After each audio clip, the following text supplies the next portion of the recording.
you guys have Upwards? No, what's this? Dude, it was like AAU basketball, but only for like unathletic Christians. I think it is literally the lowest level of basketball because they're not calling any. It's literally just about like sportsmanship. So it's just a mob of kids just like traveling. But the funniest part is I went to my sister's game and they had a smoke machine when they ran out. So they smoked it up for these like tots to like go out there and hit the backboard for an hour. It was awesome. I was like, play the Bulls like doon doon doon doon doon doon. It was like bring out the fire, light it up, up.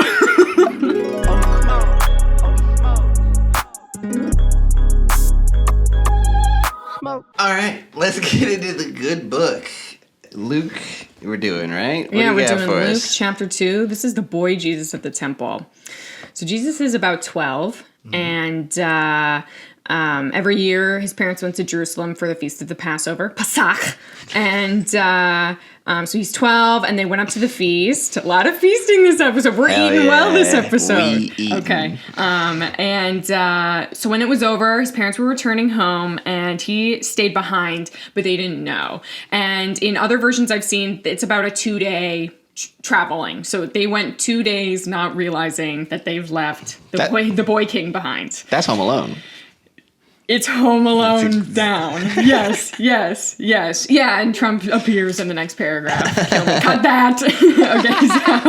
Okay, so thinking he was in their company, which is like, he's in the mix. People you're traveling with. You have one son, and you've been told by an angel he's the son of God, and you're like, he's around. He's but 2 paces behind me now. I thought you had him. I thought he was in your cloak. So they found him after 3 days, and he was in the temple, and he's sitting among the teachers, and he's listening and asking questions, and everyone who heard him was amazed at his understanding and his answers, just very young Sheldon vibes. But I would call a nerd. And when his parents saw him, they were astonished.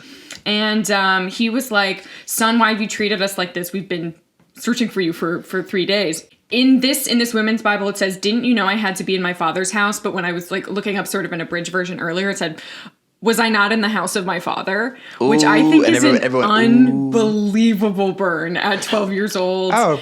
And the thing about, you touched on this a bit earlier, but like in the way that these stories are laid out, because I'm sure it's a lot of, it's been watered down and a lot of things have had to be cut, I think, just over the generations. But it never really, it doesn't feel like a conversation in a novel. So like, you never get anyone's reaction. So it's like Jesus drops something like, oh, was I not in my father's house? And then you have like Joseph and Mary being like, oh, or like, don't say that. Or like, how dare you? You know, or like Mary was stunned. She had never heard her son behave that way. Like, it's just like, it's a paragraph. It hangs. Yeah. That's it. And he said that and everyone's like, cool. Yes. I love the young phenom, trope, dude. It's Star Wars-y a little bit, too. Yeah, he's like Anakin. He's like, I'm the only human that can do it. And they're like, oh. Yes, I'm picturing the bowl cut. Yeah, dude, I find Jesus pod racing. I love the Phantom Menace, and I straight up looked like him at that age. So, I'll put a picture up, blonde bowl cut, 100%. Are you an angel? Yeah, I was just like a less castable Anakin. I was just like Anakin with a runny nose. If he was like, I can't really drive.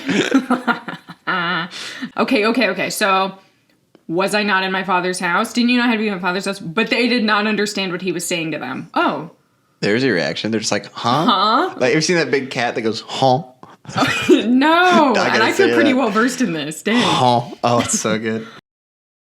Huh? Huh? Huh? Huh? My favorite young phenom meme is like an ancient like black and white image of like a little boy, and there's like a bunch of old guys with chessboards all around him, and it's like phenom, Igor Vietevsky, 18 whatever. He played 14 grandmasters, and the caption is like, he lost all 14 games. But he was in the mix. But he got there. He got to the final rounds. These guys are just sitting around kicking his kid's ass. But he's in the room. But he lived nearby the auditorium where they were hosting the tournament, so it was a pretty easy drive. So he was able to be there. And the old guys needed a win. Yeah. What's his name? I don't know, I just made it up. Oh, okay. I don't remember. All right. Really great for me to extract the the least interesting part. And what was that detail? Bar trivia. That's what I call going bar trivia mode. Yeah, and now it just looks bad because I just made up a stereotypical Russian name. Oh yeah, I'm very, very, very offended. So it's a huge win all around. Yeah, his name was Borscht. No, you're good. As long as you didn't say that, you're good. Why were you searching for me? He asked. Flop, obsessed much? Did you know I had to be my father's son? Oh yeah, but they didn't understand what he was saying to them. At first when I read that, I looked at you, I was like, because I thought maybe he was speaking it in tongues or something. Oh. Did you ever... No, we weren't that hardcore. Okay. We probably played church softball against churches that did. Yeah. The wild moment in church softball is you pray at the end. It's like a sportsmanship thing. So you don't shake hands, but you just sort of circle up in a big circle. Both teams. Somebody prayers. Merch peace. Yeah, exactly. Bless you. Thank you. Cut that. I say it. That's unacceptable. Cut that. And wipe off that mic. All right. I have someone who's been at the bottom of the stairs this whole time. There's a PA down there. Yeah, I'm feeling really uncomfortable with this mic setup. I really want a corded mic. I'm going to feel a lot more at home. Because when I'm chilling at home, I got that SM58 and I'm just riffing. Not the name. You pray at the end. Oh, yeah. And thank you for... I lost that thread. And you can just get a little flavor of what it's like at that church based on the prayer. Like if they're like a really chill jeans and bagels kind of church, they're like, hey, Dad. Like that, like super cringe, like too chill with God thing. But then you hear like, I am triune sovereign God. Like they'd slip in a little bit of like, and some of you guys are wrong on the Trinity, but I'm going to let that slide. Like a little dig. It's like, he didn't have to say triune. Come on. We know they're Unitarians. I'm glad you're saying Trinity because I really do feel like we're seeing, even at age 12, the emergence of the Trinity at play. It's Father, Son, Holy Ghost, his nuclear family, nowhere to be found. It's right. Like, I'm actually feeling a lot more at home here than when I'm cleaning out the skin that holds the water. 2.5 Son of Man. Yeah. Oh, no. Jesus crier. It's also young Sheldon. Yeah, I think there's Bazinga here. He went down to Nazareth with them and was obedient to them. Great. But his mother treasured all these things in her heart. Well, that's nice. It's nice. She's like, my son was the best boy at the Upwards basketball game. Did you guys have Upwards? No, what's this? Dude, it was like AAU basketball, but only for like unathletic Christians. And it was all about like teamwork, and like it was I think it is literally the lowest level of basketball because they're not calling any. It's literally just about like sportsmanship and like getting together and some exercise. So it's just a mob of kids just like traveling. But the funniest part is I went to my sister's game when I was like a little boy and she was like even younger, and they had a smoke machine when they ran out. So they smoked it up for these like tots to like go out there and hit the backboard for an hour. It was awesome. I was like, play the Bulls like doon doon doon doon doon doon doon. It's like break out the fire, light it up. And it never hits the rim once. It was awesome. Was there a league for talented? I mean, I feel like you would just play in a better league because it wasn't even really basketball. And they would, to know who you were guarding, they'd give you like a colored like wristband or something, or like a headband. It's just like green is guarding greens. I mean, it's so easy for you. But yeah, shout out to Upwards, dude. It's just like finally basketball for Christ. It's like, why do we got to do this? Yes, the crusade. I pray these chewy granola bars will be nourishing and strengthening to our bodies. Dude, oh yeah, pre-basketball game prayers, like high school basketball games against teams you like hate. Just be like, Father, I'll play the best of our ability, and no one we're free from injury. It's like a very neutral prayer. You can't be like, I pray that you let us absolutely stomp on their fucking nuts this time, Lord. Because or use it to call out other people's. I pray number 15 gets those elbows in check. Yeah. Exactly. But his mother treasured all these things in her heart. And Jesus grew in wisdom and stature. Duh. Could have told you that. And in favor with God and men. Love that sentiment of him being popular. In favor, like having to curry favor. It's like, no. He's quarterback. Yes. He's the main guy. There's actually you know about the Apocrypha, the bonus Bible books that a lot of churches don't acknowledge. No. There's like a handful of books. I think the group term for them is the Apocrypha, but it's like there's like a Thomas one, like that Doubting Thomas supposedly wrote, and Tobit. I mean, I don't fuck with Tobit. But basically some of them cover the Jesus teen years because it's gonna go from little boy to like his 30s. Skins. And so it's just, it's like Blue Mountain State or some shit like. He's like doing pranks and like running from the cops and stuff. Oh my god, I'm picturing like the garb that we traditionally see, plus a Letterman jacket, and like banging his head against a locker. Hey Jesus, I bet you can't throw this football across the surface of the water all the way across the Sea of Galilee. And he's like, check this out. I'm glad you bring up Thomas. Whenever we were reading about Thomas as a kid, they would go, Thomas, whose name means twin. Like, it was always Thomas, whose name means twin. And I guess it's sort of like, I guess it would maybe be like, the modern equivalent is like Gemini vibes. Like, look out, he's a little two-faced. But, like, it would just be, the sort of, like, English, like, translated and then melted down for kid consumption. They always had to, Thomas, whose name means twin. Just a little. Just so you know, it's twin. Yeah. Michael, I think, means either beloved of God or lover of God or something like that. Sham. God cut that. Lover. We've got 2 country hits so far. What was the other one? Oh. We had a good. I'll just check the tape later. We definitely had 2 really good country song names.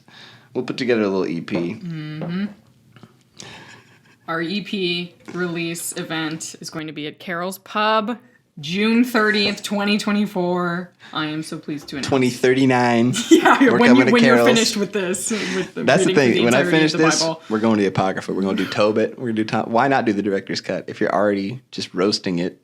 Yeah. Old books are wild. That's really the main thesis of this podcast. Very ancient books, wild. Yeah, because I feel like Jonah gets a lot of play. The ones that are more like folklore-y, like I almost did like Shadrach, Meshach, and Abednego in the Furnace or Daniel Einstein, but there's some other stuff. There's some VeggieTales. It makes sense that they had to start doing like Lord of the Rings parodies and stuff because like the list of stories that's like start to finish good for kids is not long. Mm-mm. At some point you start getting stories like mine where it's like, so then there was like they did, what's that, wife swap? What's that show called?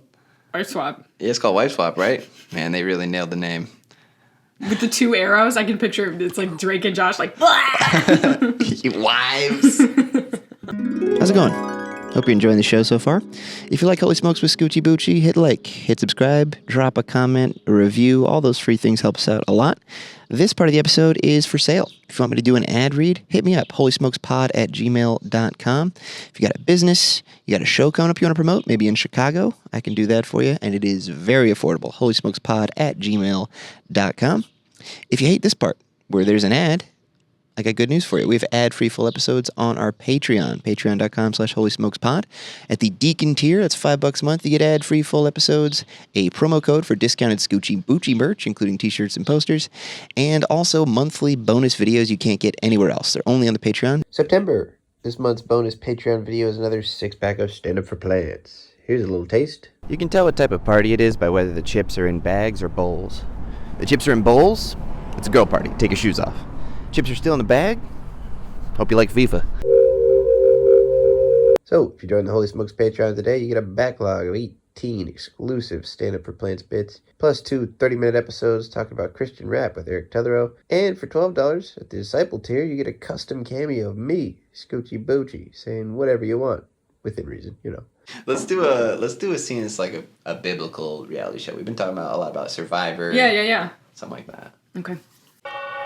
Hi, my name is Rachel. I am 29 years old, and I am going to try a men's career for the day. I'm really looking forward to it. I'm going to be herding cattle.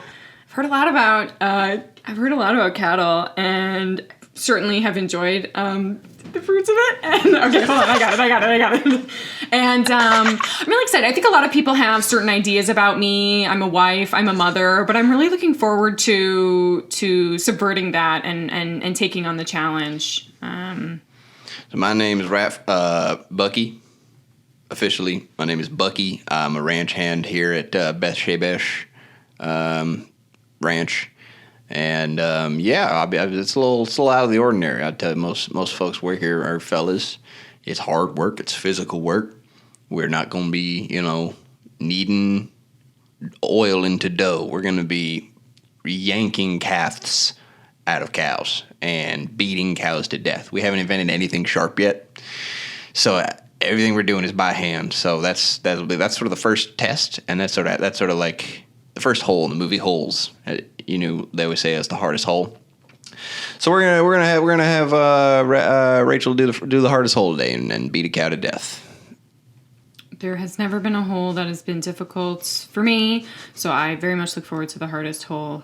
Oh my god. Oh my god, that cow is, forgive me, that cow is gaping. And she looks healthy, she looks happy, and she has really thick eyelashes too. It's not the point. Think, Rachel, think. Yeah, she was getting awful friendly with some of the heifers. I don't know what her motivations are here. She seems to be more of a fan of cows than I expected, I suppose, and you have to be able to distance yourself. You can't get too emotionally attached to any of the cows in this line of work. Hey, Bucky. Yeah. I'm sorry. I hate to interrupt your talking head. Yep. The barn is super dusty. And? That's like saying the river's wet. What are you talking about? The barn is super dusty and, Okay. and sort of everything we're cleaning up from the birth and, just sort of hoping you could help. Okay, yep. I'm just going to wrap this up. Can I wrap this up real quick? Is it urgent? It doesn't seem urgent if it's just dust. Well, I'm just saying the devil is in the details. And that doesn't really... And maybe we would... So I guess in that sense, we shouldn't be detailed. I really don't want to go to hell as a result of today. I think that's been the thing that's holding me back the most. I really, really don't want to get sent to hell. As you know, the camera's they're just going to do a talking head with you. I'm like, well, I think I'm on break. Yeah, zoomed in. I'm in the back corner by a door.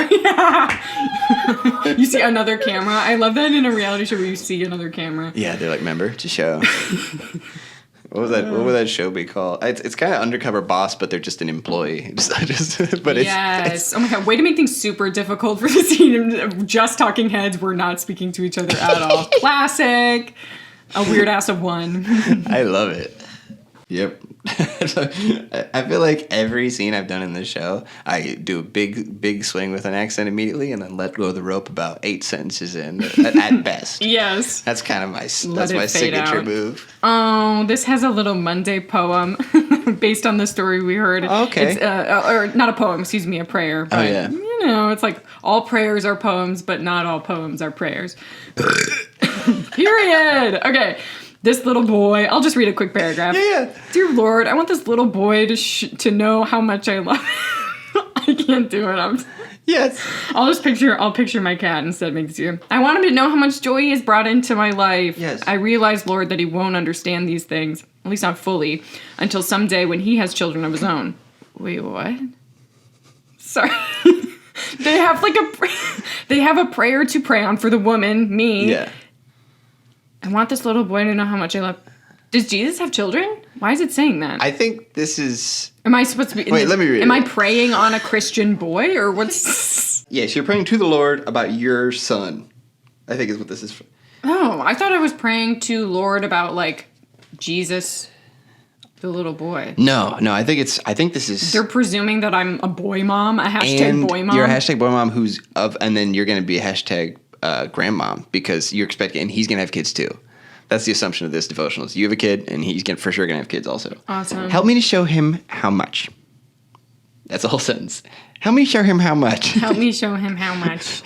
Bullshit he can handle. By the sparkle of delight in my eyes when I smile at him, by how quick I am to drop a mother's chores and play with him. What the hell? Ugh, that turned my stomach. A mother's chores. Is that taking a shit in the morning? Yeah, really. By the unhurried way I read him stories, even stories I've read to him 100 times before. If you're that young, 100 times is a lot of times to hear a story. It's a lot. It's like most of what you've heard. It's a lot. If we were maining a story that my parents found boring, they'd, skip ahead a few pages. You remember, what were some things that your parents read to you? Do you remember any? Yeah, Magic Treehouse for sure. Hell yeah, Magic Treehouse. Yeah. That was the big one. They really didn't care for this series Geronimo Stilton about this STEM rat. Do you know about this? This was more my little sister. That rings a vague bell. There's a lot of rat and mouse based kids books. Yeah, anything with too much exposition or anything that felt like a grown man was applying too much of himself into the character. It's a little too all right, things need to be happening. We don't need to be hearing seeing an old rat toil away and be, just dissatisfied with whatever. A rat feeling existential dissatisfaction, not living up to his father's expectations. And you're like, let's do Goodnight Moon. Yeah. Because there's Rats of Nim. Did you read that? Nim? Rats of Nim, NIMH. They were lab rats that got experimented on, made them too smart. Kind of Planet of the Apes a little bit. Oh, fun. But they don't take over, they just live on the lamb. Oh. And Stuart Little, obviously, which directed by M. Night Shyamalan. Let's go. That blew my mind. Let's go. We popped into a little of Stuart Little too, and he has a relationship with a duck, a baby duck or something. Stuart Little's love interest is a little duck. If it's BoJack Horseman rules, I guess you can do cross-species stuff. That's but it doesn't feel like it is. She has little aviator. It's like, I feel like the only like female iconography in children's books is like Amelia Earhart. She's like has like a little green scarf and like a like brown like aviator like because she flies. She's a duck. Cut that. Cut that. And she's an adventurer. It informs character. Wow. My dad read The Hobbit to us. That was badass. That is very cool. Yeah. That's very cool. That's a good book. Wow. The Hobbit. That's a good scene. Can we do a parent reading a book to their child, but it's not a typical book you'd read to a kid? Yeah, for sure. Okay.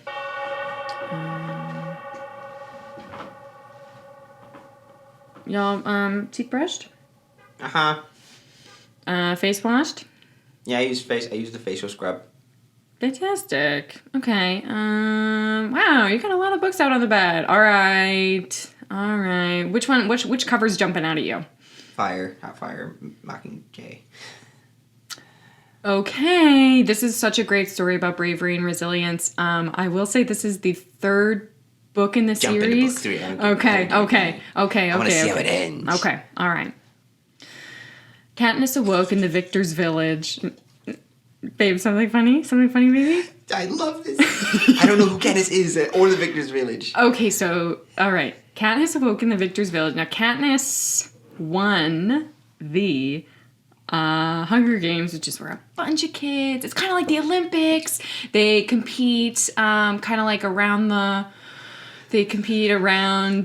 and they get gifts, and Katniss is a really good archer, just like Isaac. And anyway, so she won the games, and unfortunately the other kids can't come with her to the victor's village. Anyway, so she is now, bless you, has to... Mom, cut that from the tape.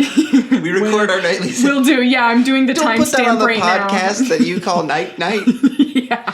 Yeah, oh gosh, then I'm really going off script. Am I even recording? God dang. Language. God dang. Language. You know, because of the God. I switched to dang. God, G-O-T, dang it. Yeah, you can say gosh, and you can say damn as long as you say gosh. You can't say damn even in the, remember? Well, you could only say damn when we were at the Hoover Dam, and you really made use of that. I made a meal of it. I was popping off. Damn trash can was my particular favorite. Where's the damn bathroom? And I had to be fine with it because it's DAM. Good joke. As long as the jokes were quality, you let them slide. Skip to the carnage at the end. There's always a big battle in book 3 of any series. Big battle. Katniss aimed her arrow away from President Snow and into President Coin. There was a moment of silence in the town. President Coin's silver hair flopped over her shoulders. Her body slumped and fell over the banister into a coffin, hun, which is very cool. That it just fell right in, and there was no sort of splat in the town square at all. Okay, I'm gonna skip ahead a little bit. No splat at all? No splat whatsoever? No, it just fell right in, and they had a proper Christian burial for President Coin. Mom, I feel like, how am I gonna know if you want me to live forever if I don't see the sparkle in your eyes? You know what I'm saying? Okay, fine. You want the truth? So Katniss' little sister gets unalived. She and a bunch of other children are exploded in the town square. Yeah. No! Good night. pulls the lamp. Yeah! Break out the fire! Light it up.